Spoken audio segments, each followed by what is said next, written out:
우리가 하박국을 오늘 좀 생각해 보려고 합니다. 하박국은 어떤 말씀이죠? 너무나 힘들고 어려운 고난의 현실 속에서 또 하나님이 부재하시는 것 같은 그런 어려운 상황 속에서 하박국이 하나님 앞에 드렸던 질문과 그의 질문에 대답하시는 하나님의 대답의 내용입니다. 하박국은 그 질문과 그 대답을 통해서 하나님을 만나게 됩니다. 그리고 오직 하나님을 신뢰하고 어떤 상황과 어떤 형편 속에서도 오직 주님만 찬양하며 살겠다라고 고백하게 됩니다. 그것이 하박국의 아주 주요한 내용입니다.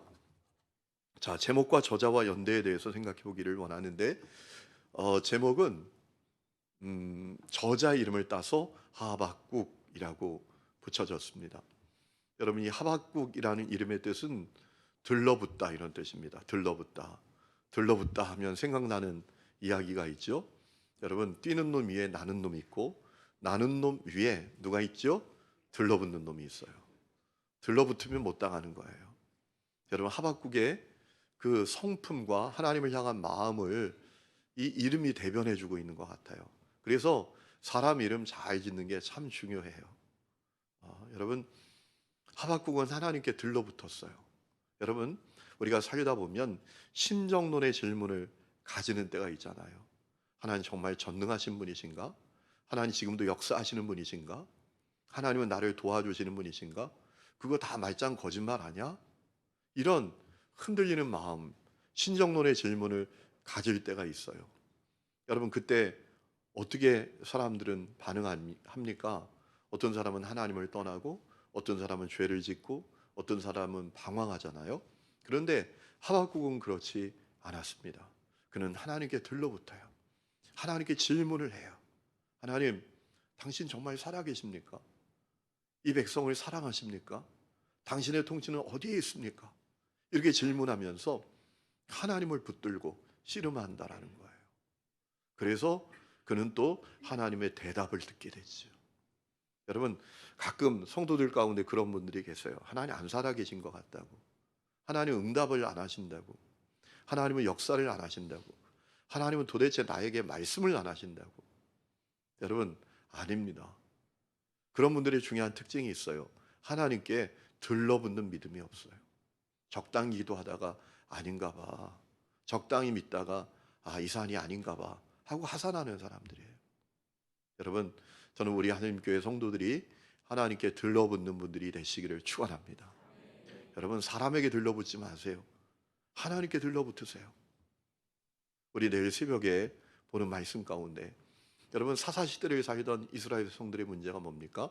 여호수아가 사는 날 동안은 하나님을 사랑하고 순종했지만 여호수아가 죽으니까 그들이 다른 세대가 됐어요.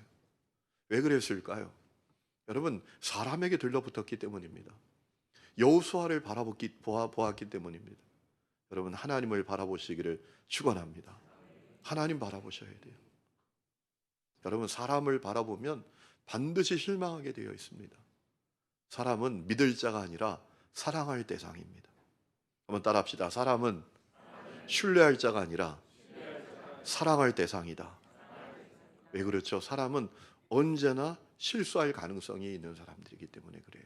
사람은 언제나 부족함이 있는 존재들이기 때문에 그렇습니다. 우리가 신뢰해야 될 분은 하나님이시고 사람은 사랑해야 될 대상입니다. 그럼에도 불구하고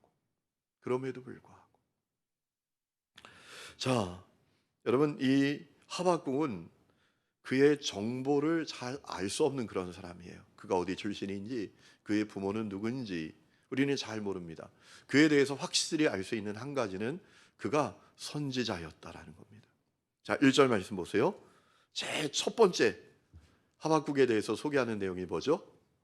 선지자 하박국이 묵시로 받은 경고라라고 했습니다. 선지자 하박국이 선지자였다라는 겁니다. 그것 말고는 이 하박국에 대해서 알 수 있는 내용이 별로 없습니다. 아니, 거의 없습니다.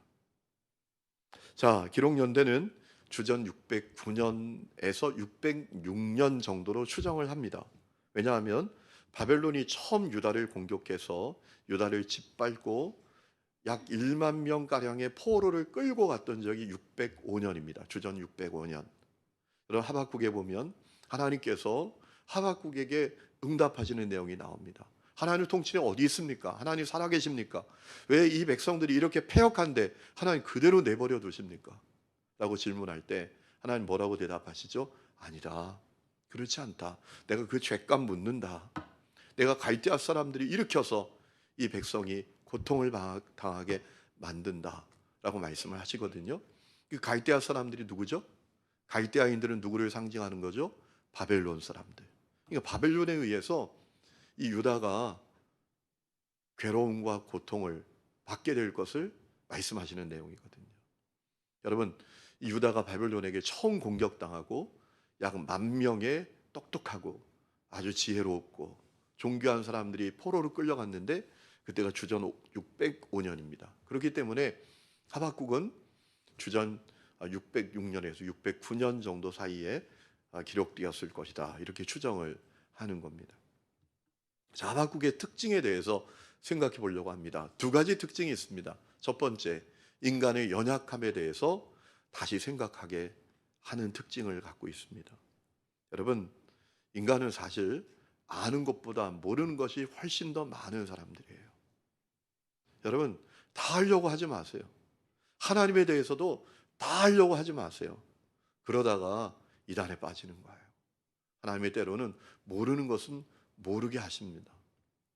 다 하려고 하지 마세요.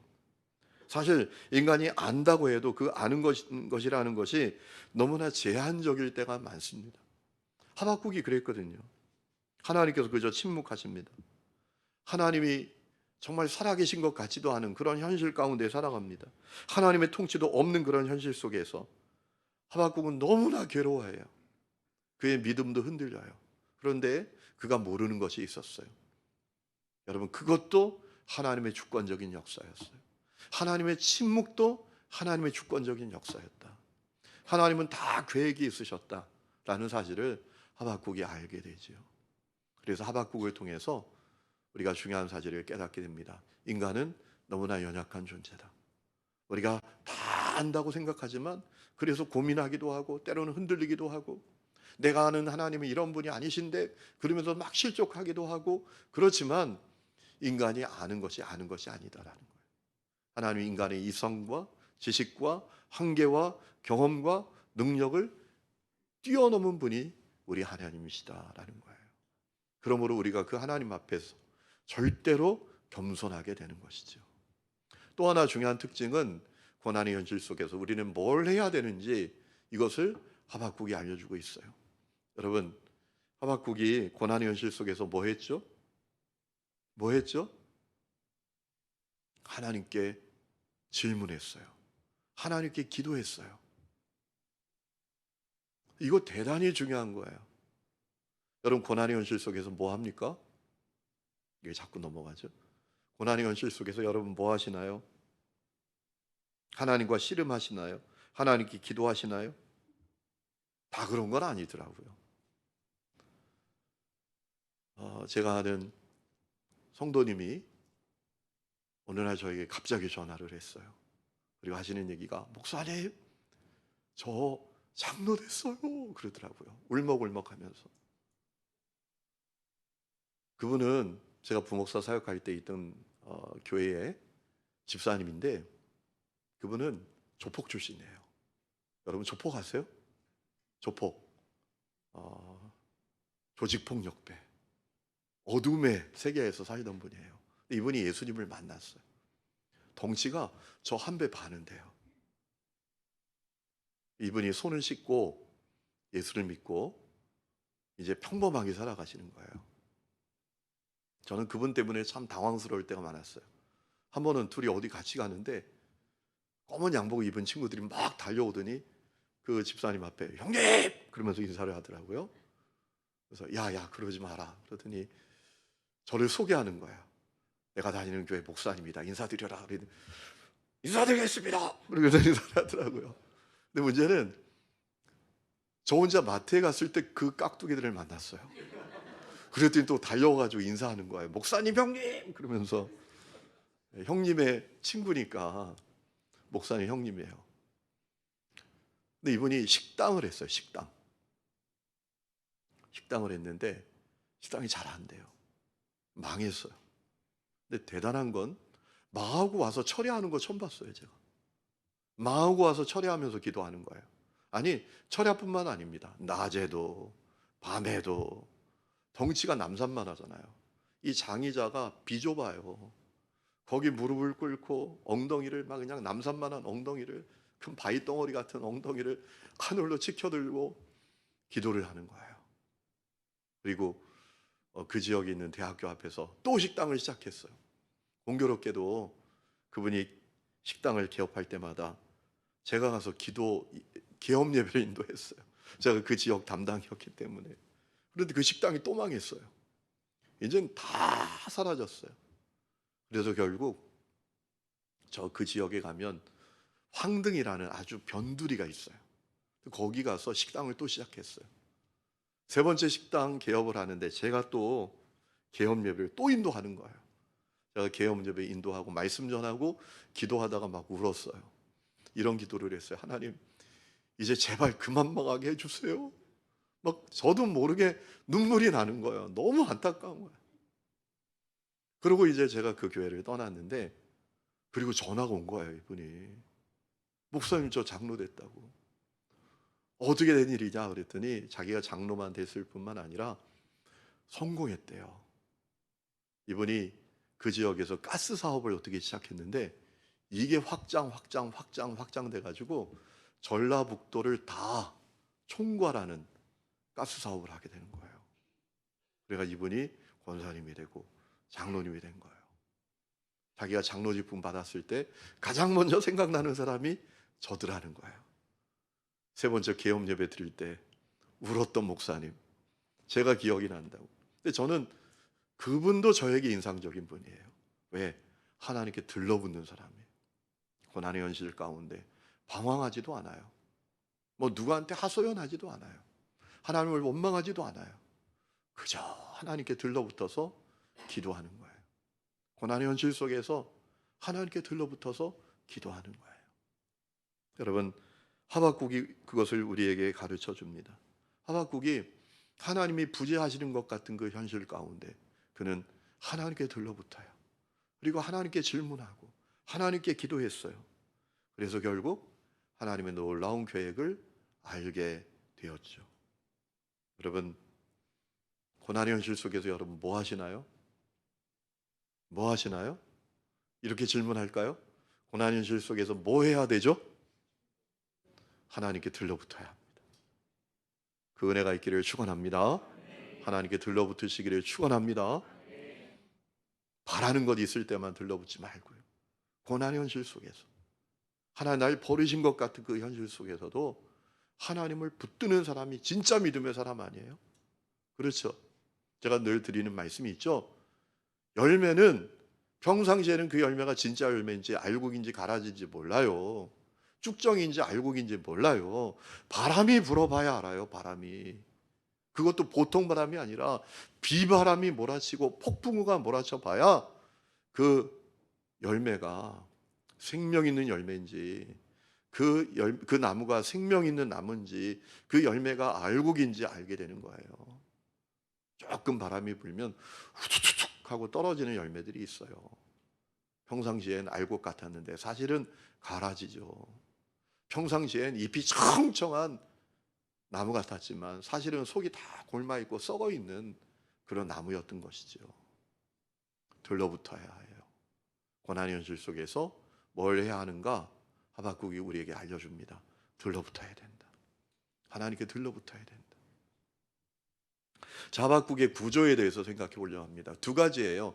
첫 번째는 1장부터 2장까지는 하박국이 하나님께 질문하고 하나님께서 하박국에게 응답해 주시는, 말씀하시는 그런 내용입니다. 두 번째는 그 이후에 하박국이 하나님의 그 놀라운 비밀을 깨닫고 하나님을 찬양하는 내용이 3장의 내용입니다. 자, 하박국의 이 내용은 뭘까요? 자, 1장부터 2장까지 하박국이 하나님께 질문하고 하나님이 대답하시는 내용인데 두 번 질문을 합니다. 그리고 하나님은 두 번 대답을 해 주십니다.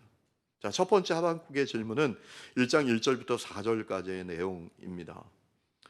이런 거죠. 이스라엘이 이렇게 패역하고 강포를 힘쌓고 불순종하고 불의가 정의로 둔갑하고 악인이 득세하는 때 하나님 뭐 하십니까? 왜 이 현실을 그냥 내버려 두시는 것입니까? 왜 불의와 패역을 보고만 계십니까? 라고 하나님께 질문을 하는 내용입니다. 여호와여 내가 부르짖어도 2절 말씀 보세요. 주께서 듣지 아니하시니 어느 때까지입니까? 내가 강포로 말미암아 외쳐도 주께서 구원하지 아니하시나이다. 어찌하여 내가 죄악을 보게 하시며 패역을 눈으로 보게 하시나이까? 겁탈과 강포가 내 앞에 있고 변론과 분쟁이 일어났나이다. 이러므로 율법이 해이하고 정의가 전혀 시행되지 못하오니 이는 악인이 의인을 애워쌌으므로 정의가 굳게 행하여 짐이니이다. 불의가 정의로 둔갑하고 패역이 만연하고 강포가 만연한 이런 현실을 하나님 왜 그냥 내가 보게만 하십니까? 왜 현실을 확 뒤집고 악인을 심판하고 하나님의 살아계심을 확 드러내시지 않습니까? 막 하나님께 들러붙어서 하나님께 질문하고 하나님께 씨름하는 거죠. 그러자 하나님이 첫 번째 대답을 하시죠. 5절부터 11절까지의 내용입니다. 뭐라고 말씀하시죠? 한마디로 말하면 때가 되면 바벨론 사람을 일으켜 내가 이 패역한 족속을 심판할 것이다 라고 말씀하세요. 6절 말씀 보면 보라 내가 싸놨고 성급한 백성 곧 땅이 넓은 곳으로 다니며 자기의 소유가 아닌 거처들을 점령하는 갈대아 사람을 일으켰다. 바벨론이 일으켰다. 여러분 이때 바벨론이 강대한 나라로 일어나기 시작합니다. 그래서 애굽도 멸망시키고 주전 612년에 애굽도 멸망시키고 이제 주전 605년에 이 유다도 멸망시키도록 하나님 지금 일하고 계신다라고 말씀하신 거예요. 여러분 이것이 하나님의 대답이었어요. 그런데 하박국은 몰랐죠 이걸. 하나님은 안 계신 것 같지만 하나님의 역사는 사라진 것 같지만 그게 아닌 것을 하박국은 몰랐던 거죠. 여러분 하나님은 지금도 일하고 계신 것을 믿으시기 바랍니다. 하나님이 침묵하고 하나님의 역사가 없는 것 같은 그때 여러분 우리 눈에 보이는 것만이 전부가 아니에요. 우리 눈에 보이는 세계만이 전부가 아니에요. 제가 말씀드렸죠. 저 때는 수련목회 제도라는 게 없었어요. 그냥 신학교 졸업하면 가서 뭐 개척을 하든지 농촌교회를 가든지 교회 담임을 3년 동안 해야 목사 안수를 받아요. 그것도 설이 1년. 요즘 우리 후배 목사님들 보면 너무너무 좋아. 막 제가 나중에 정말 총회 가면 법을 확 바꿔버리고 싶어요. 너무 쉽게 목사가 되고 너무 쉽게 정회원이 되고 저희 때는 설이 1년 하고 준회원을 3년 해야 목사 안수 받고 그리고 목사가 돼서도 준 4년급이에요. 그리고 정회원이 되려면 또 이 시험을 보고 심사를 받고 그래야 돼요. 근데 제가 신학교 졸업하면 말씀드렸잖아요. 막 교회들이 저를 서로 오라고 전도사님 우리 교회 와서 사역하라고 막 저를 데려갈 줄 알았는데 한 번도 연락이 안 오더라고요. 그래가지고 제가 기숙사에서 짐 싸가지고 사역할 교회가 없어서 집에 직행버스 타고 내려가다가 울었다고 말씀드렸잖아요. 그때 하나님께서 저에게 야, 너 왜 사람에게만 부탁하고 나에게는 부탁 안 하냐? 진짜였거든요. 선배들 쫓아다니고 목사님들 쫓아다니면서 저 목회 자리 좀 알아봐 달라고. 막 제가 했는데 정작 하나님께는 기도를 안 하더라고요. 그래서 제가 약속했거든요. 하나님, 제가 절대로 사람에게 이제 부탁 안 합니다. 하나님께만 부탁합니다. 그리고 제가 그해 3월 말에 어느 교회에 교육전사로 가서 일하게 됐어요. 그때 제가 아주 성질 났던 때가 있어요. 아니, 제 동기가 감독님 아들인데, 아니, 그 지방에 담임 전도사로 오더라고요. 제가 성질이 나는 거예요. 하나님께 막, 제가 항의했죠. 하나님께만 부탁한다 했는데, 항의도 좀 했습니다. 하나님, 감독아들은 목회 잘 나가는 거예요? 목사님들이 모이면 교육전사인 제가 심부름을 해야 돼? 그 친구는 앉아있고 담임교육자니까 음료수 사와라 그러면 제가 갔다 와야 되는 거예요. 같은 동기인데도 그 친구는 그냥 회의하는데 이렇게 앉아있고 성질 나요, 성질 나요. 여러분은 참 온유하고 섬기기를 좋아하는 분들이니까 별로 그렇게 기분이 안 나빴는지 모르지만 속상하더라고요. 아니 목사 아들은 저렇게 신학교 졸업하자마자 아버지가 목회 자리 딱 마련해가지고 나가서 예? 우리 전사님 취급받는데 나는 그냥 여기서 죄송합니다 이런 표현 써서 시다발이나 하고 있으니 막 속상한 거예요. 여러분 그런데 그것이 저의 한계였죠. 하나님 일하고 계셨죠. 하나님은 놀라운 일을 하고 계셨죠. 그해 12월이 되었을 때 역사가 50년 넘는 교회에서 저에게 담임 전도사로 와달라는 거예요. 여러분 그 교회는 신학교 갓 졸업한 전도사가 절대로 가서 사역할 수 없는 교회입니다. 제 동기 전도사가 그 말씀드렸던 그 목사님 아들 전도사님이 제가 그 교회 담임 전도사로 간다고 그러니까 눈이 이만해져요. 거기는 교인도 몇 명 없는데 저는 50년이 넘는 교회, 죄송합니다 이런 표현 써서 그 교회 담임 목사님 차가 그 당시에 갤로퍼라고 아시는가 모르겠어요. 갤로퍼 집차 우리나라에 유행했던 그런 목사님 차가 있는 교회에 제가 담임 전사로 가게 된 거예요. 그 지방에 있는 목사님들이 귀를 의심하는 거야. 그 햇병아리 전도사가 그 교회 담임 전사로 간다고? 그래서 막 나중에 시기도 하고 하나님 그런 역사를 이루시더라고요. 믿어지면 아멘. 핵심은 뭐냐? 눈에 보이는 게 다가 아니에요. 하나님 어디 계시나? 하나님 이렇게 불의하신가? 하나님 왜 이렇게 공평하지 않으신가? 이런 질문이 되는 그때에도 하나님은 우리가 알지 못하는 놀라운 일을 행하시는 분이십니다. 여러분 생각해 보세요. 하박국이 바벨론이 그렇게 강대한 나라로 세워지는 것이 하나님의 일하심인지 꿈엔들 생각했겠습니까? 그 바벨론에 의해서 유다가 멸망당하리라고 꿈에도 생각했겠습니까? 생각 못했죠. 하나님은 그러나 일하고 계셨죠. 오늘 역사가 여러분에게도 실현되는 것을 믿으시기 바랍니다. 그래서 예수 믿는 사람들은 잘 되면 할렐루야. 내가 한 게 아니니까. 주님이 하신 거니까. 주님께 모든 영광 돌리는 거예요. 잘 되면 할렐루야. 주님이 하셨습니다. 주님께 영광인 것이고 안 돼도 아멘 하는 거예요. 아멘. 결국은 하나님의 합력한 선을 이루실 거니까. 이 믿음이 있기를 축원합니다. 어떤 사람은 너무 이 냄비 같은 신앙이에요. 막 좀 잘 되면 자기가 잘난 것 같고 자기가 최선을 다한 것 같고 자기가 능력이 있는 것 같고 그래서 얼마나 교만한지 몰라요. 어깨가 막 이렇게 들썩들썩하고 거만해지고 사람을 대하는 태도가 달라지고 또 안 되면 풀이 완전히 죽어가지고 하나님 날 버리셨다고 하나님 날 사랑하시지 않는다고. 여러분 이 냄비 같은 신앙, 냄비가 뭐예요? 뜨거울 때 확 뜨거워졌다가 불 끄면 금방 탁 식어버리잖아요. 그런 신앙이 아니라 여러분 중심이 있는 신앙, 심지가 있는 신앙의 사람들이 되시기를 축원합니다. 자, 두 번째 질문은 1장 12절부터 17절까지 나오는 내용이죠. 자, 하박국이 하나님의 질문을 듣고 황당해서 질문을 합니다. 하나님, 유다가 아무리 악해도 바벨론 놈들이 더 악한 놈들이죠. 그런데 그 바벨론 놈들을 들어서 할례 받은 민족인 유다를 징계하신다고요? 그게 말이나 됩니까? 라고 하나님께 질문을 해요. 13절 말씀 보세요. 주께서는 눈이 정결하심으로 악을 참아 보지 못하시며 패역을 참아 보지 못하시거늘 어찌해서 거짓된 자들을 방관하시며 악인이 자기보다 의로운 사람을 삼키는데도 잠잠하시나이까. 여기서 악인은 누구를 말하죠? 바벨론을 말하는 거예요. 바벨론이 자기보다 의로운 사람, 이것은 누구를 상징하는 거죠? 유다, 이스라엘. 아니 그래도 바벨론을 들어서 이 민족을 징계하신다고요? 할례 받지 않은 그 민족?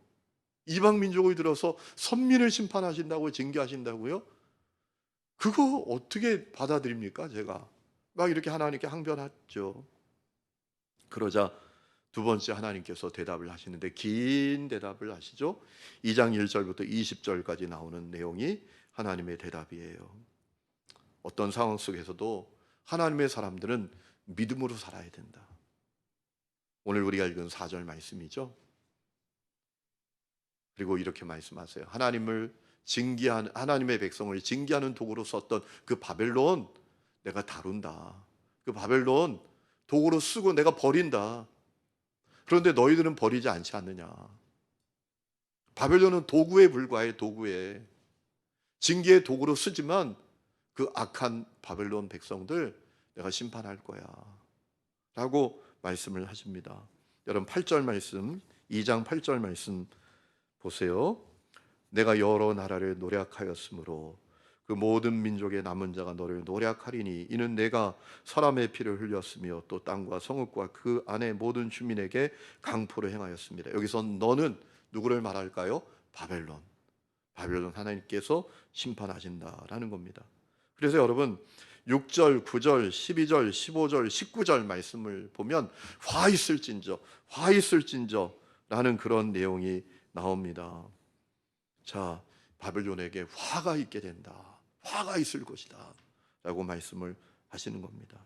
그리고 그 모든 일을 통해서 하나님의 영광, 하나님의 통치, 하나님의 능력을 인정하는 것이 결국은 온 세상에 가득하게 될 것이다 라고 말씀을 하십니다. 14절 물이 바다를 덮은 같이 여호와의 영광을 인정하는 것이 세상에 가득하게 될 것이다. 결론을 20절에 뭐라고 말씀하십니까? 하나님 그 성전에 계신다. 온 땅 그 앞에서 잠잠할지어다.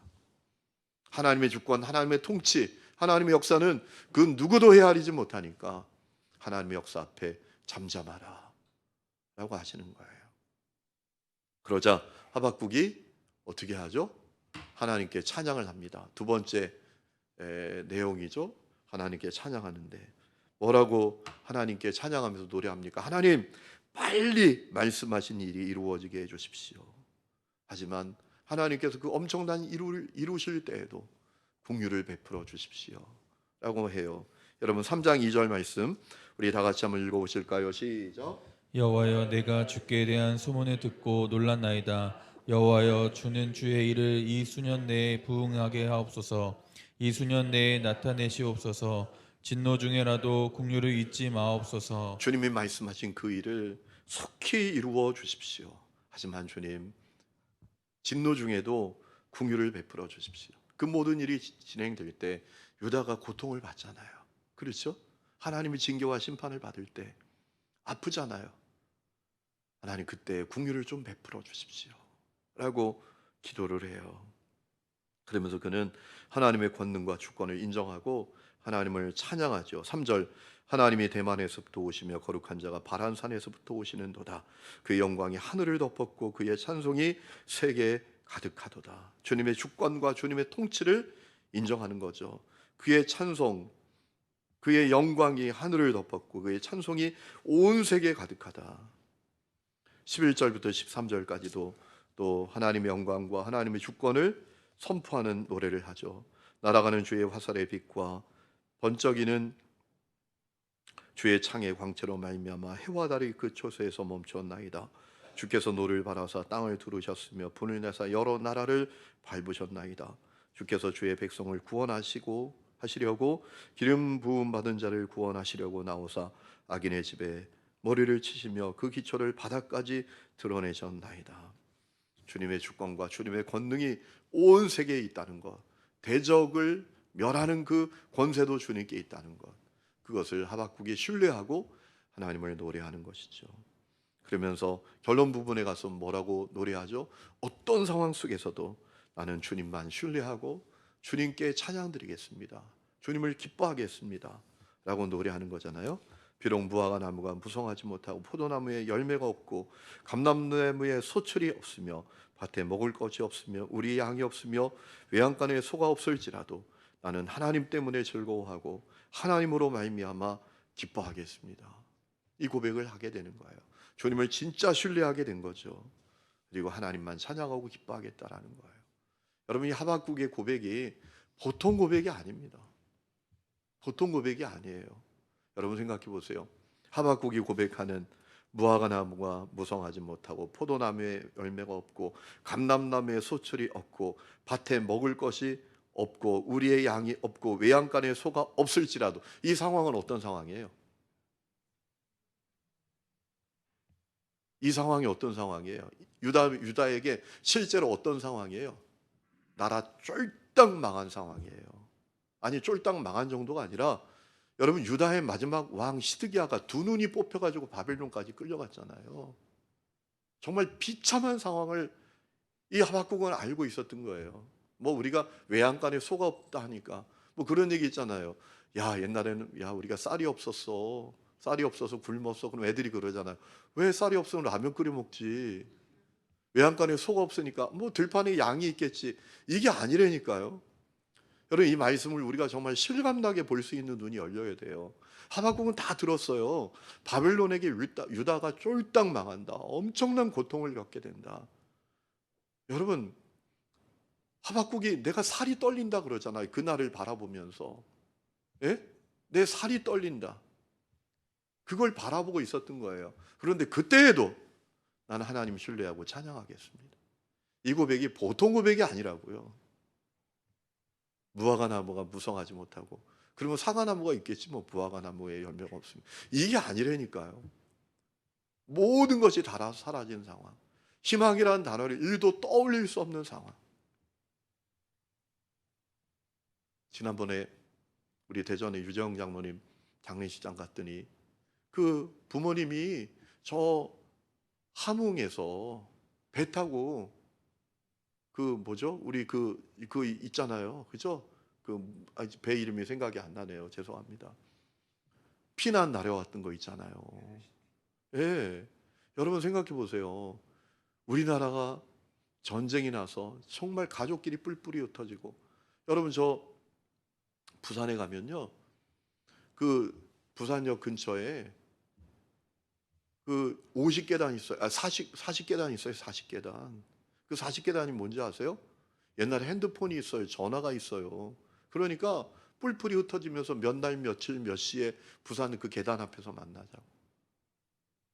그 계단 앞에 가면 그냥 처량한 모습으로 한없이 가족을 기다리는 그 어떤 사람의 동상이 있어요. 여러분, 나라가 다 망하고 일도 희망이 없는 상황을 지금 하박국은 상정하는 거예요. 그러나 그때에도 오직 하나님만 신뢰하고 하나님만 찬양하겠습니다. 이 고백을 여러분 진지하게 하세요. 이제 예?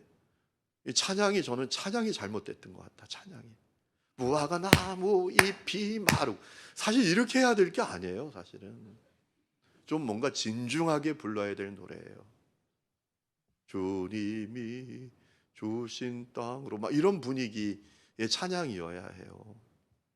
하박국은 엄청난 시련이 이 민족 가운데 죄값으로 말미암아 그 하나님의 징계가 다가오고 있는 것을 그는 보았다고요. 그 상황 속에서도 나는 하나님 신뢰합니다. 찬양합니다. 이 고백을 할 수 있었던 이 믿음이 보통 믿음이 아닙니다. 그래서 하박국의 이름이 들러붙다예요. 보통 하나님께 들러붙은 게 아니에요. 오늘 안타까운 것은 오늘 우리 믿음의 길을 얻는 우리들의 신앙이 너무 얄팍해요. 너무 냄비 같아요. 아니, 코로나 하나 때문에 주님을 떠나잖아요.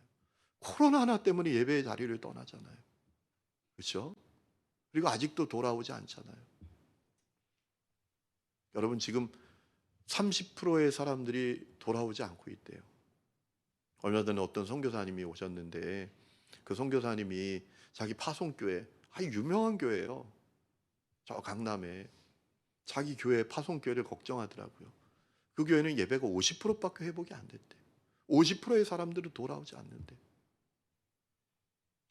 여러분, 우리의 신앙이 너무 이 편안함에 익숙해지고 이 세상에 익숙해지다 보니까 너무 진짜 얄팍해요. 냄비 같아요. 여러분, 하박국의 이 믿음을 우리가 본받고 붙들기를 원합니다.